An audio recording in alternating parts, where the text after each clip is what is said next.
자, 열심을 다하여 내 마음을 지키라. 생명의 근원이 거기에서 나오느니라. 삐뚤어진 입을 내게서 버리며 뒤틀어진 입술을 내게서 멀리하라. 내 눈은 바로 보고 내 눈꺼풀은 내 앞을 곧게 볼지어다. 내 발의 행로를 곰곰이 생각하며 내 모든 일을 굳게 세우라.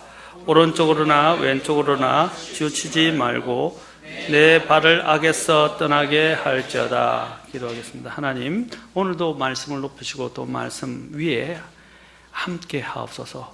또 저희들이 말씀을 받아들일 수 있도록 또 마음을 기경해 주시고 또 우리 안에서 열매를 맺을 수 있도록 또한 도와주시기를 원합니다. 주님께 모든 것을 의탁하며 예수님의 존함을 받도록 기도합니다. 아멘. 자, 오늘은 내 자신을 지키라 중에서 제가 말씀을 통해서 우리가 우리 자신을 지킬 수 있다 그랬습니다. 자, 말씀을 첫째는 어떻게 하라고 그랬죠? 우리가 말씀을 통해서 우리 자신을 지킬 수 있는데 어떻게 우리 자신을 지킬 수 있는가 중에서 말씀 중에서 특히 지난번에 우리가 말씀을 읽어라, 또 말씀에 주의를 기울이라, 그렇죠? 그 다음에 세 번째 뭐라고 그랬어요? 말씀을 묵상하라 그랬습니다. 자, 말씀을 묵상하는, 자, 이거 말씀을 묵상하는 것과 관련해서 우리가 조금만 좀 더 생각을 하면 좋겠습니다.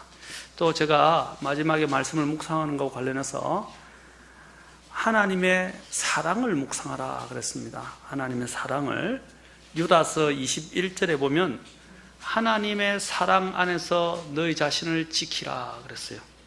하나님의 사랑 안에서 너희 자신을 지키라. 결국 우리가 신앙생활하면서 남는 거는요, 하나님의 은혜예요. 그리고 하나님의 사랑입니다.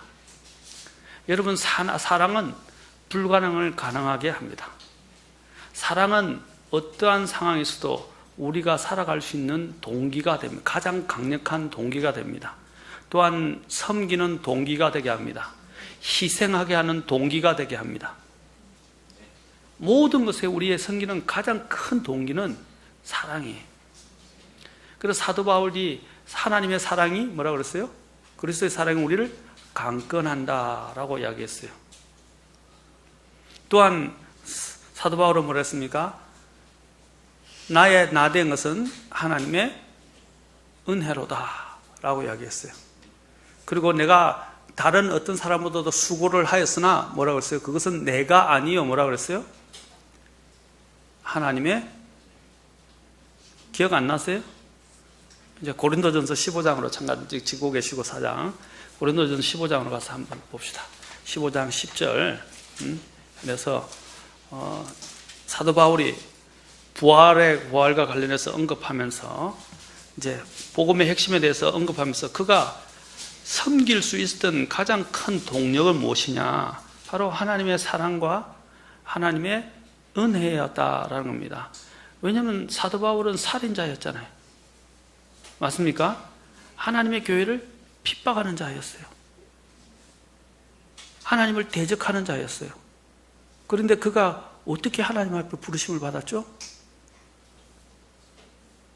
하나님이 그에게 나타나신 게 뭐예요?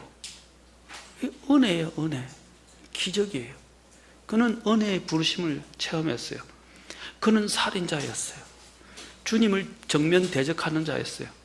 근데 주님이 그에게 나타나셔서 그를 바꾸셨어요. 그가 평생에 얼마나 마음에 큰 죄책감을 가졌겠어요. 그러나 그가 그러한 죄책감에서 그런 또한 하나님을 대적하는 데서 돌아서서 누구보다도 더 열심으로 수고할 수 있게 만드는 동기가 은혜였다는 것입니다. 10절에 보십시오. 하나님의 은혜로 내가 지금의 내가 되었으니 내게 베푸신 그분의 은혜가 헛되지 아니하여 내가 그들 모두보다 더 많이 수고하였으나 내가 아니요 오직 나와 함께 하신 하나님의 은혜로다. 하나님의 은혜. 자, 그래서 우리가 이 하나님의 은혜를 묵상하고 하나님의 사랑을 묵상하라. 제가 이런 늘 우리가 잘 알고 있는 건 은혜의 정의가 뭐라고 했죠? 은혜의 정의가 뭐죠? 예, 받을 자격이 없는 자가 하나님부터 받게 되는 선물이나 호의, 그렇죠? 선물이나 호의다 이 말입니다. 우리는 받을 만한 그것을 하나님의 그런 선물과 호의를 받을 만한 자격이 없는 자였어요. 그런데 하나님이 부어주셨어요. 불러주셨어요. 구원시켜 주셨어요. 그리고 생명을 누리게 하셨어요. 섬길 수 있도록 만들어 주셨어요. 그래서 사도 바울이 내가 다른 모든 사람들보다 더 수고하였지만 내가 아니요 하나님의 은혜로다 라고 이야기를 했습니다. 그래 하나님의 사랑이 아까 사도 바울이 그리스도의 사랑이 우리를 강건하신도다. 나를 사랑하는 자는 뭐라 했어요? 나의 명령을 지키리니 라고 그랬어요. 그래서 하나님을 사랑하는 사람들은 하나님의 말씀을 또한 사랑하게 됩니다. 그래서 하나님의 사랑이 나 안에 있으면 내 자신을 지키게 만들어요. 여러분 정말 내가 어떤 사람을 사랑하게 되면 어떻게 돼요? 정말로 사랑하면, 자, 특히 내가 이제 결혼할 상대가 있어요. 정말 결혼할 상대가 다른 목적이 아니라 정말 순수한 사랑에 의해서 사랑되어졌다면 처음에 결혼하기 전까지 어떻게 하겠죠? 예? 순결을 지키겠죠. 맞습니까? 순결을 지켜요. 심지어는 그 상대방과의 순결도 지킵니다. 두 번째, 또 어떻게 하죠? 자기 자신이 어떠한 어려움이 있어도 견뎌내고 또 그 사람을 위해서 기꺼이 내 자신을 희생할 수 있다. 섬기고 희생한다. 사랑이 있으면 가능해요. 국경도 없다고 그래요. 사랑에는 국경도 없다고 그러잖아요. 그게 뭐냐면 국경도 없다는 말은 그런 여러 가지 열악한 많은 방해가 되는 환경들, 다른 환경들, 반대하는 것들, 이 모든 심지어는 문화가 다른 배경들까지도 다 이길 수 있도록 만들어준다는 것입니다. 사랑의 힘이라는 거죠. 어떤 분이 제목 이제 있었는데 그 옛날에 있었던 유명한 우리 한 목사님 오늘 사랑의 원자탄이라고 이야기를 하더라고요. 사랑의 원자탄. 그렇죠. 사랑은 강력한 힘을 가지고 있습니다. 그래서 그 사랑, 우리가 주님의 사랑을 알게 되면 그 주님에 대한 뜨거운 사랑이 우리 자신을 이 세상으로부터, 그렇죠, 유혹으로부터, 죄로부터, 또한 헛된 이런 유혹의 속삭임으로부터 우리 자신을 지킬 수 있도록 만들어준다는 것입니다. 왜냐하면 그 사랑이, 내가 사랑의 노예가 됐잖아요. 그렇죠? 자, 그래서 사도 바울이, 여러분 서신서에 보면 참 사도 바울의 이런 놀라운 고백을 보게 됩니다. 그가 특히 옥중 서신을 쓸 때에 사도 바울이 쓰면서 이런 말을 해요. 나는 예수 그리스도의 갇힌 자다. 예수 그리스도의 갇힌 자. 이 말에 보면 영어로 보면 prisoner이에요. 예수 그리스도의, 그렇죠? 요즘은 그걸 감옥에 갇힌 사람을 뭐라 그러죠? 예, 죄수라고 이야기하는데, 이제 요즘은 교도소란 말을 쓰더라고요. 감옥이란 말을 잘 안 쓰죠. 교도소라고 이야기하더라고요. 또 그 안에 있는 사람들을 뭐라 그러죠? 예? 수감자라고 이야기를 하죠. 그리고 좋은 말로 요즘은 인권 이런 문제 때문에 그런 말을 하는데, 사실은 그 사람들은 죄인이죠. 우리도 다 죄인이지만 또 특별히 죄인이라고 우리 생각하죠. 죄수라고 이야기하잖아요. 죄수라고 이야기하잖아요. 그래서 사도 바울이 뭐라고 하냐면, 나는 누구의 죄수냐면 예수 그리스도의, 자신은 죄수다라고 이야기하는 거예요. 예수 그리스도의 갇힌 자다. 그 말의 표현이 뭘까요? 그가 실제로 예수님의 복음 때문에 옥중에 갇힌 걸 말하기도 하지만, 그건 뭐냐면 예수님에 의해서 포로가 되어서 사로잡혔다 이런 뜻입니다. 그러니까 자신이 아예 예수님한테 팔렸다 이 말이에요. 예수님에 의해서 움직인다 이런 뜻이에요. 그렇죠? 그게 바로 사랑이에요. 사도 바울은 자나깨나 항상 그 주님의 사랑과 은혜 속에서 살아가고 있었어요. 여러분, 그래서 고린도후서 5장 14절에서 그리스도의 사랑이 우리를 강건한다라고 사도 바울이 이야기했습니다.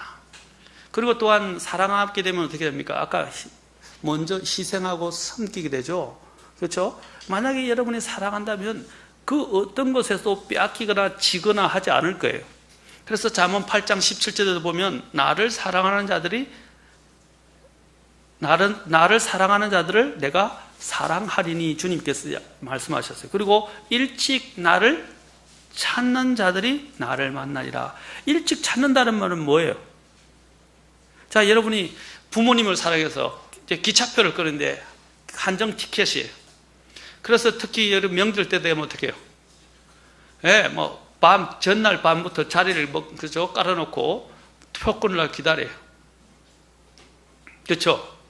그리고 아니면 제일 먼저 앞자리에 항상 가려고 그래요. 그 이유가 뭡니까? 부모님을 사랑하고 그 명절 동안에 가족들과 함께 보내려는 그런 마음에서부터 시작된 거잖아요. 그렇죠? 저와 여러분도 하나님을 사랑한다면 제일 먼저 뭐 어떻게 했어요? 주님을 가장 먼저 찾는다라고 그랬어요. 여기 보면 뭐라 했어요? 나를 사랑하는 자들을 내가 사랑하는데 뭐라 했어요? 일찍 나를 찾는 자들이 나를 만나리라. 일찍. 이 말이 뭐예요? 부지런하고 희생을 한다면 그걸 위해서 최고의 희생을 한다 이 말입니다. 우리가 정말로 주님을 사랑한다면 그 사랑을 다른 데 빼앗기지 않을 것입니다. 빼앗기지 않을 거란 말입니다. 그런데 오늘날 사람들이, 제가 늘 이야기했지만 미국 사람들의 가장 큰 문제가, 요즘은 우리나라가 미국을 앞섰지만은 이혼율이 미국도 세계 상위권을 속해. 이전에는 늘 1위를 달렸으니까. 근데 제가 말씀드렸잖아요. 아침에 일어나자마자 I love you 해놓고 키스한단 말입니다.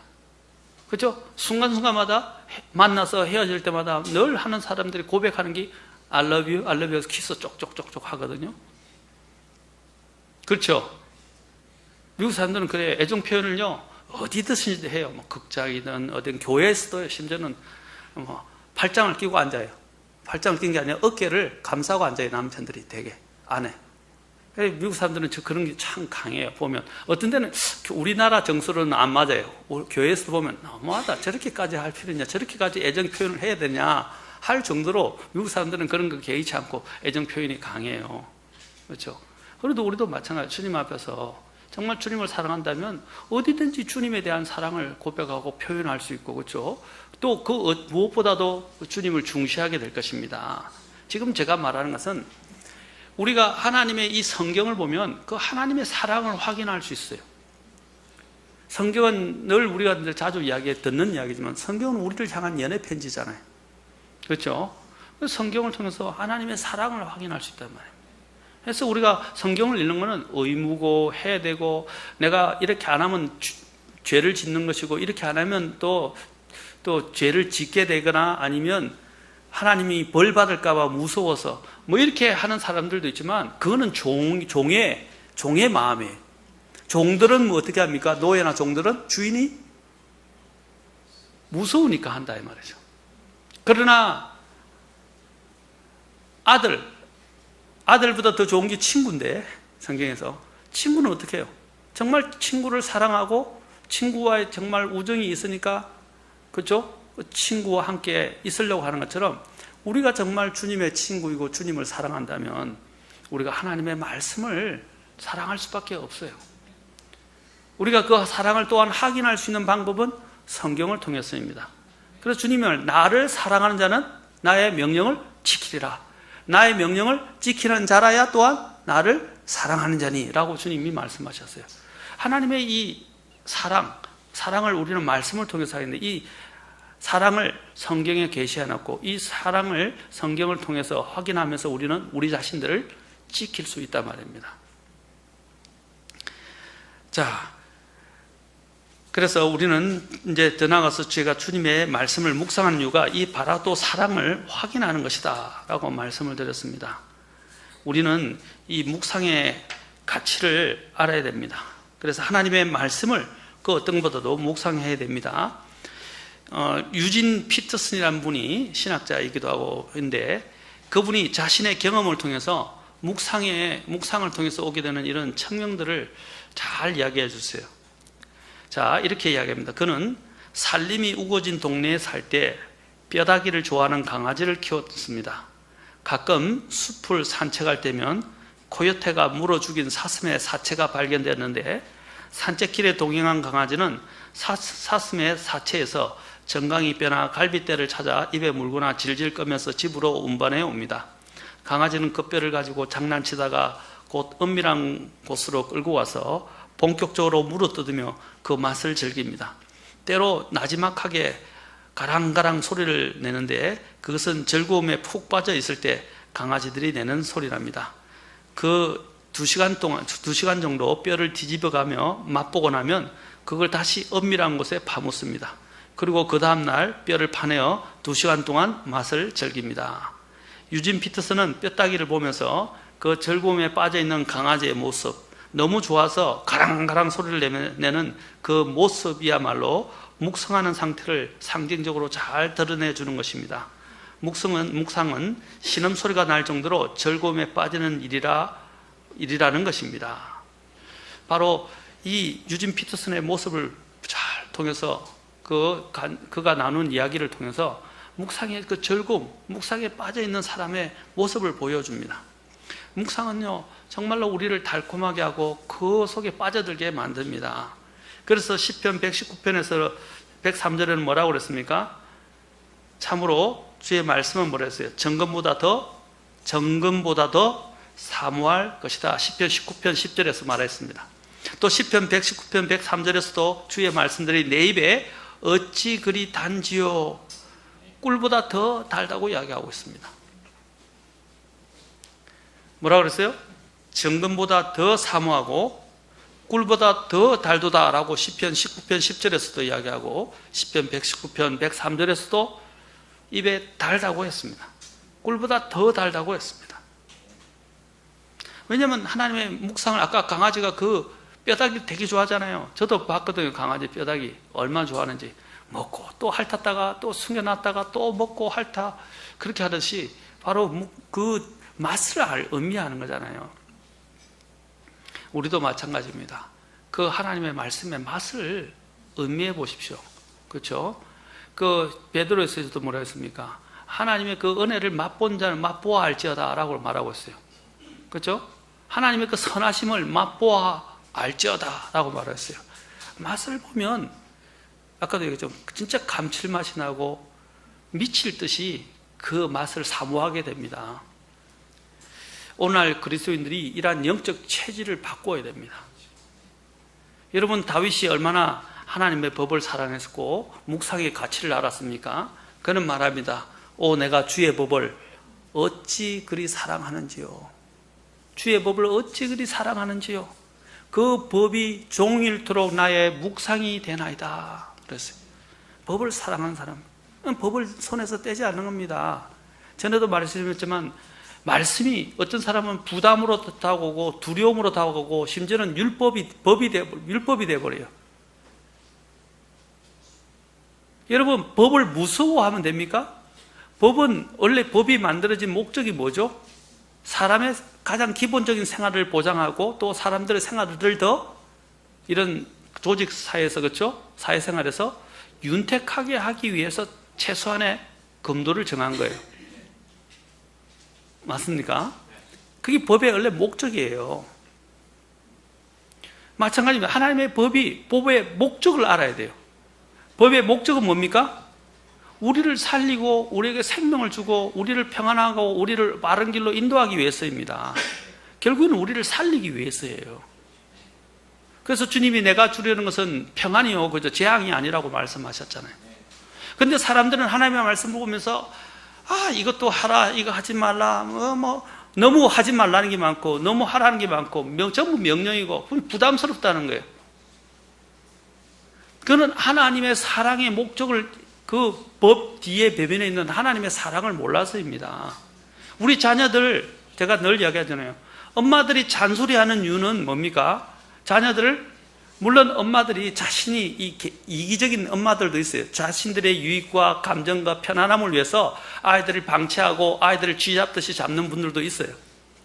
저는 보통 정말로 바른 마음을 가진 부모, 엄마라면 어떻게 하겠어요? 엄마라면 그 아이를 사랑하기 때문에 아이에게 뭡니까? 하지 마라 하면서 바운다리를 쳐주는 거예요. 그런데 아이들은 뭡니까? 하고 싶은 걸 못하게 하니까 이제 반항하게 되죠. 그런데 엄마가 나를 얼마나 사랑하는지를 알게 되면 어떻게 되죠? 예, 그것이 잔소리는 안 들려요. 나를 위한 사랑의 음성으로 들린다 이 말이에요. 맞습니까? 마찬가지로 하나님께서 정해놓은 우리에게 법을 주어서 우리를 불편하게 하고 우리를 정말로 옥죄게 하기 위해서, 억누르기 위해서 하나님이 주신 법이 아니에요. 그거는 뭐가 하느냐면 그거는 사탄이 하는 것이고, 그거는 이 세상에 있는 죄가 하는 거예요. 죄는 우리를 옥죄해버려요. 율법, 그렇죠? 죄는 우리 세상의 사탄은 우리를 압박합니다. 그러나 하나님의 말씀은 그러지 않아요. 여러분, 우리가 입맛을 찾아다니는 미식가가 되지 말고 그보다 더 중요한 하나님의 말씀을 찾아가는 영적 미식가가 되십시오. 영적 미식가. 그 맛을 한번 보게 되면 그 감칠맛에 빠지게 될 것입니다. 그리고 그 달콤함에 빠지게 될 것입니다. 그것을 한번 경험하고 나면 아, 다르구나 하는 것을, 이제 다른 세상에 있다는 것을 알게 돼요. 하나님의 말씀은 육적인 것이 아니라 영적인 거예요. 영적인 것. 그냥 단지 정신적인, 이런 심리적인 것만 주는 게 아니라 영적인 거예요. 영적인 세계.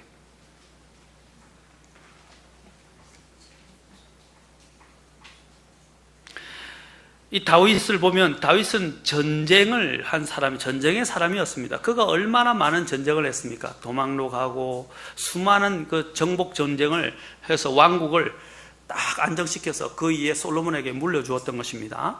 태평성대가 하루아침에 이루어진 게 아니에요. 다윗이 많은 모든 기반을 다 닦아놨던 것입니다. 그런데 다윗은 많은 전쟁에서, 여러분 전쟁을 할 때 기쁨이 두 가지가 있는데, 하나는 이제 두 가지가 오는데, 하나는 뭡니까? 전쟁에 이길 때 하고, 그 다음에 그 전쟁을 통해서 옛날에는 뭘 얻었죠? 전리품을 얻는 겁니다. 그렇죠? 전리품을 얻을 때 그거 굉장히 기뻐요. 그렇죠? 그런데 이 전리품을 얻고 전쟁에서 승리하고 전리품을 얻는 것보다 더 큰 즐거움이 어디 있으냐? 다윗이 고백을 합니다. 시편 119편 162절 한번 봅시다. 시편 119편 162절.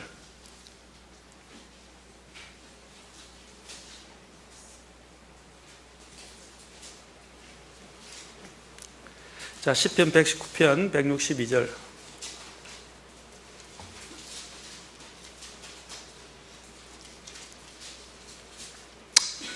자, 같이 읽겠습니다. 시작. 많은 노량물을 얻는 사람같이 내가 주의 말씀을 듣고 기뻐하나이다. 예, 그가 많은 노량물을 얻는 것 같이 주의 말씀을 듣고 기뻐했다고 그랬어요. 여러분 정말 주님의 말씀을 사랑하십니까? 예?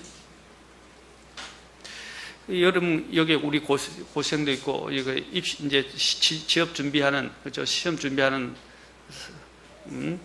공무원 시험 준비하거나 또 다른 자격증 시험 준비하는 사람도 있어요.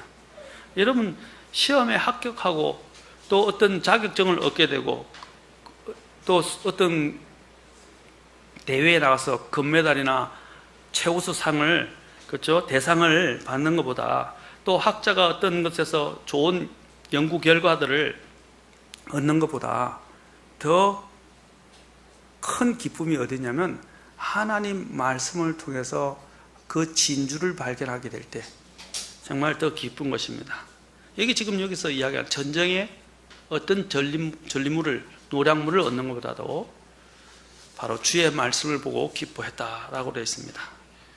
그리고 그래서 시편 기자는 시편 19편 또 14절에서도 오 나의 능력이시오 나의 구속자이신 주님, 내 입의 말과 내 마음의 묵상이 주님 앞에서 받으시만한 것이 되기를 원한다라고 고백했던 것입니다. 또한 묵상을 하게 되면 또 어떤 유익이 있냐면, 여러분 하나님의 사랑 안에서 자신을 지키라 그랬죠. 그 사랑이라는 것은 또한 우리가 하나님의 말씀을 사랑하고, 그리고 말씀은 또 우리에게 더 사랑을 더 많이 가져다 줍니다. 시편 119편 99절에서는 주의 증언들이 나의 묵상이 되므로 나의 모든 스승보다 내게 더 많은 명철이 있으며, 뭐라고 했어요? 나의 모든 스승보다도.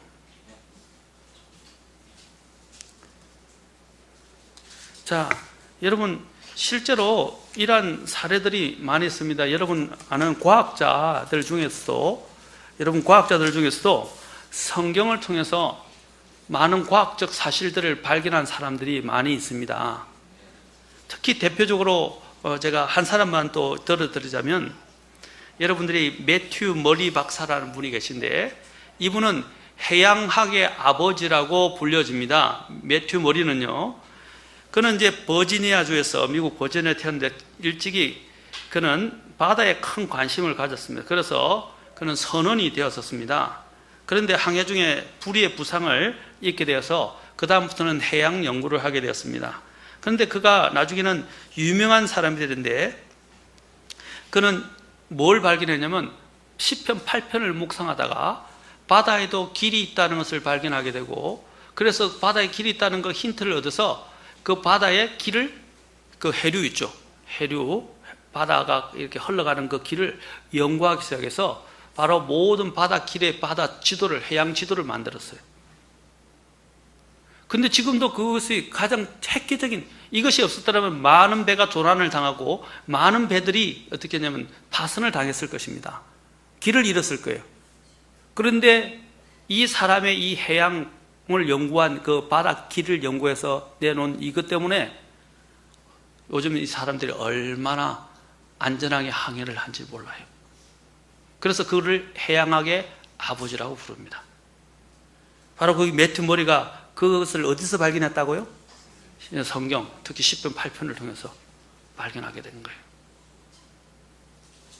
이처럼 여러분, 성경을 공부한 사람들이 다른 스승보다 더 뛰어난 경우들이 얼마나 많은지 몰라요. 여러분이 아는 수많은 과학자들이 창조과학을 믿었고, 또한 하나님으로부터 그럼 수 없는 스승보다 더 뛰어난 명철과 지혜를 얻었다는 겁니다.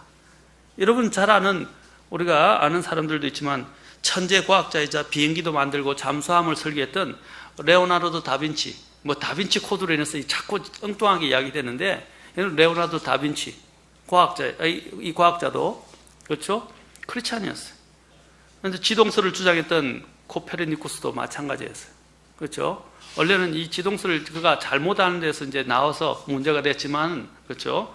지금 이제 앞으로 대두되는 여러 가지 문제가 지동설이냐 천동설이냐, 그것은 지금까지 굉장한 논란이 많이 되었는데, 지금은 지동설이 이제 많은 사람들에게서 지지를 받고 있지만, 또 언제 또 천동설이 앞설지 몰라요. 원래는 또 그렇죠? 창조론이 항상 성경적인 원리에 따라 나오다가 지금 현대 과학들이 이제 진화론이 나오면서, 그렇죠? 다윈에 의해서부터 전복이 돼서 또 진화론이 전체를 다 장악하고 있어요. 거의. 그렇죠? 근데 또 창조론이 지금 대립되면서 일부 나라에서는 창조론과 진화론을 같이 가르쳐요. 우리나라도 이번에 청문회에서 그런 문제가 약간 대두되는데, 진화론에 의해서 완전히 소리 확 들어가 버렸는데요. 그 교과서 달라져야 돼요. 사실은요. 이제 여러 가지, 여러분 케플러라든지 유명한 파스칼 팡세에 저자했던 파스칼도 마찬가지고, 또 컴퓨터의 원조를 만들었던 사람입니다. 이 파스칼, 또 우리가 아는 뉴턴, 존 뉴턴, 그렇죠? 또 벤자민 플랭클린도 있고, 또 벤자민 플랭클린도 있고, 수많은 사람들, 그 외에도 여러분들이 이름을 거명하면 다 아는 유명한 사람들이 다 크리스찬들이었습니다. 여러분, 그들이 어디서 이런 지혜들을 얻고 이렇게 했을까요? 그들이 머리만 똑똑했을까요? 아까 성경이 뭐라 그랬죠? 노인보다 더 명철이 뛰어나게 만든다고 그랬어요. 심지어는 원수들보다 더 지혜롭게 만든다고 그랬어요. 그것이 성경이 주는 능력입니다. 여러분, 말씀을 묵상해 보시죠. 또 노인들보다도 더 또 명철과 뛰어난 지혜를 준다고, 또 그 10편 119편 99절 아래 위로 계속해서 이야기를 하고 있어요. 진리의 말씀을 깊이 있게 깨달을 때 이 세상을 능가하는 능력이 옵니다. 다니엘이 어디서 지혜를 얻게 됐죠? 그가 갈대아에서 학문을 배우고 또한 훈련을 받았지만 그의 지혜는 어디서부터 왔다 그랬죠? 갈대아 수사들이 따라갈 수 없는데 그가 뛰어났기 때문에 아니에요. 성경은 뭐라고 그랬어요? 그가 하나님을 사랑하고 하나님을 명령을 지키고 그 자신을 지켰을 때 어떻게 하나님께서 10배나 뛰어난, 그렇죠? 10배나 뛰어난 지혜를 주셨어요. 모세가 이집트에서 살아나서 이집트의 학문과 이집트의 모든, 그렇죠? 학문과 과학들을 배웠었지만 그의 지혜는, 그의 영도력은 어디서 왔어요? 하나님께로부터 온 것입니다. 여러분, 말씀을 묵상하시고, 그 다음에 이제 우리가 오늘 한 가지 더 다뤄야 되는데, 이제 우리가 이 악한 세상을 이길 것은 묵상을 통해서 깨달음을 갖게 될 때입니다. 이제 성경 암송에 대해서 말씀드리겠습니다. 성경 암송. 이제는 성경을 묵상할 뿐 아니라 이제 암송해야 돼요. 여러분, 전에 우리 여기에 이 교수님께서 오셔서 잠깐 여러분 나누면서 이야기했는데, 아이들이 설교를 듣고 교회에서 찬양을 듣고 또 성경을 암송할 때, 여러분 이거는 정말로 대단한 거예요. 우리가 볼 때는 그 아이가 원래 똑똑하다 그러는데요, 성경을 암송하는 사람을 대체할 수 있는 것은 없어요. 성경을 암송하는 사람들은 정말 하나님이 이 세상이 감당하지 못할 만큼 굉장한 힘을 하나님이 주십니다. 그 이상해요. 성경을 제대로 많이 암송한 사람들에게 난 치매에 걸렸다는 소리를 들어본 적이 없어요.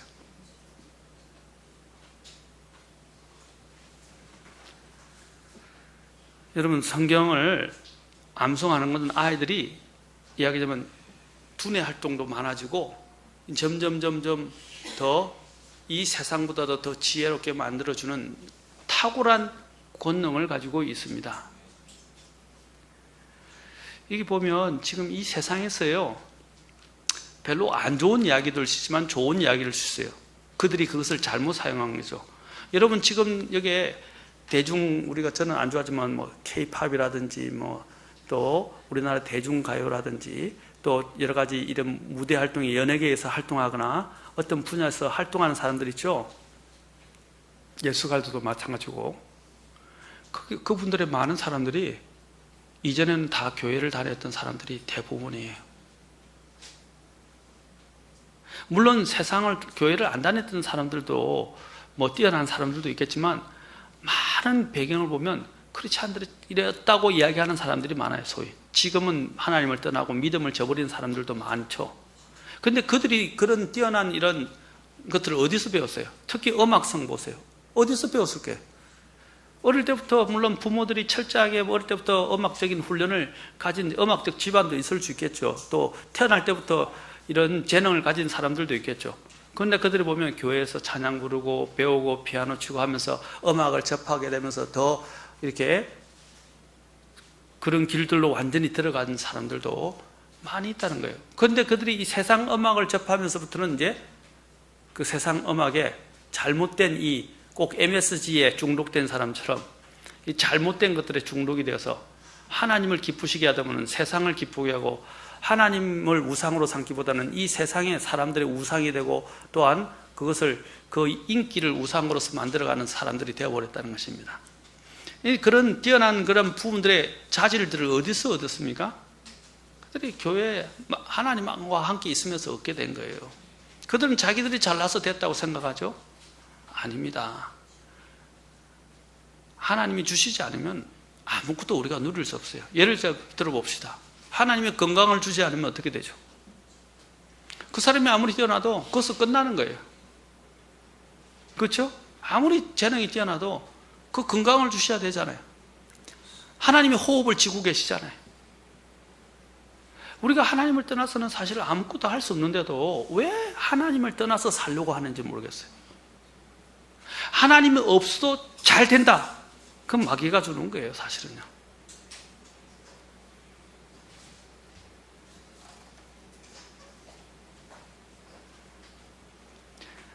성경은 우리가 하나님의 말씀을 우리의 마음판에 새겨야 한다고 말하고 있습니다. 마음판에 새겨야 합니다. 잠언 7장에 특히 대표적으로 주님께서 내 법을 너의 눈동자처럼 지키라고 말씀하십니다. 그리고 그 말씀을 손가락에 메고 마음판에 새기라고까지 말씀하십니다.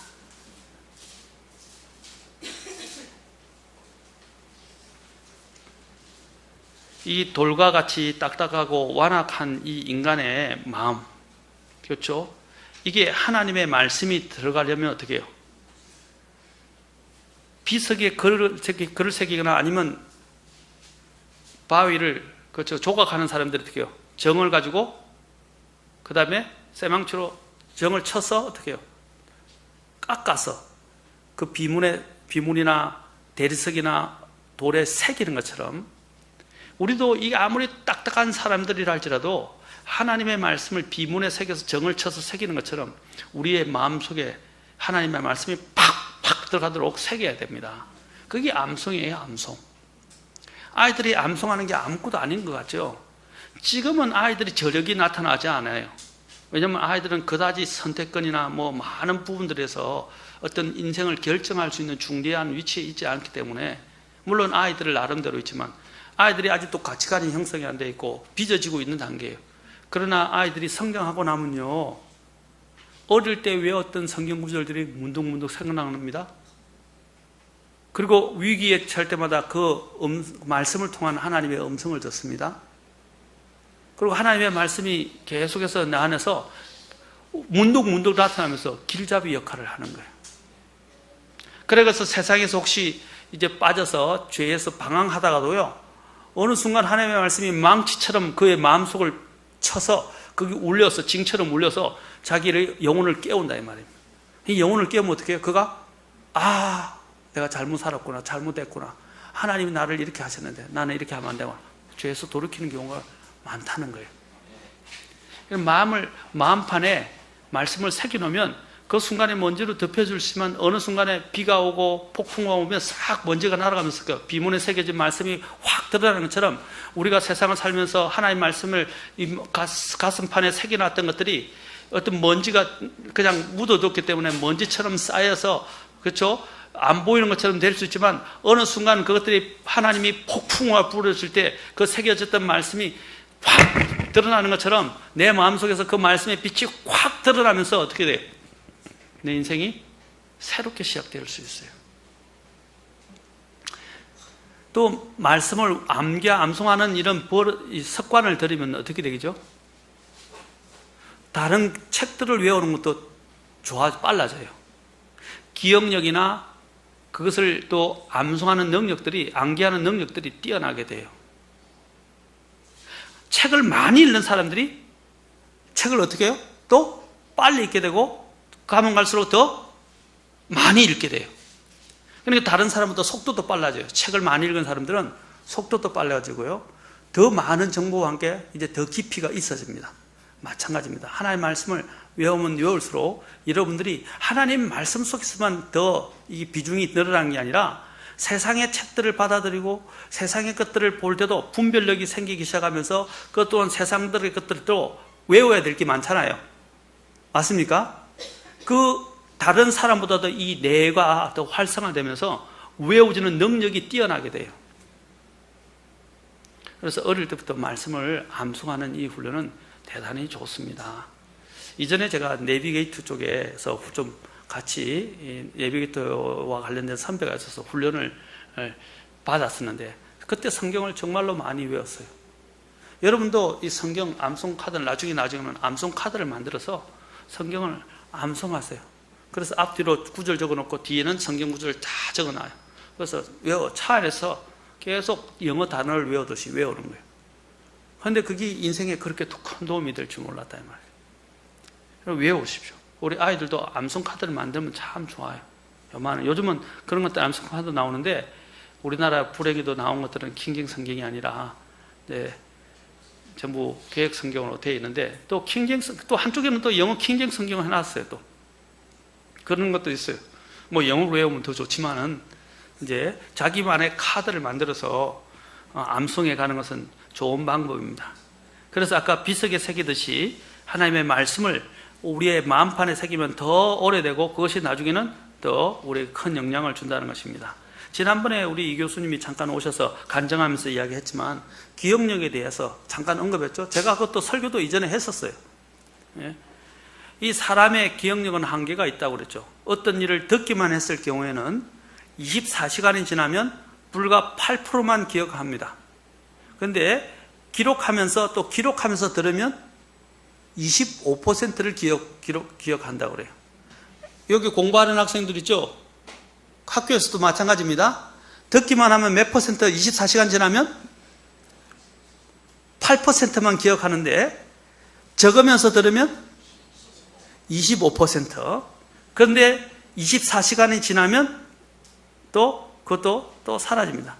24시간 지나면 25%만 기억한다는 거죠. 그리고 또한 자세히 생각하면서 복습을 하면 58%를 기억한다고 합니다. 24시간이 지나도. 그런데 암송한 것은 거의 100% 기억할 수 있다고 합니다. 그래서 암송하라 이 말이에요.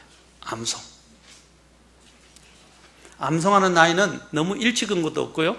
너무 나이가 들은 것도 늦은 것도 없어요. 그렇죠? 암송하십시오. 다음 시간에는 이 암송과 관련해서 암송의 유익, 또 암송을 어떻게 하는가, 또 암송의 유익에 대해서 우리가 더 살펴보도록 하겠습니다. 기도하겠습니다. 다 같이 일어서시겠습니다.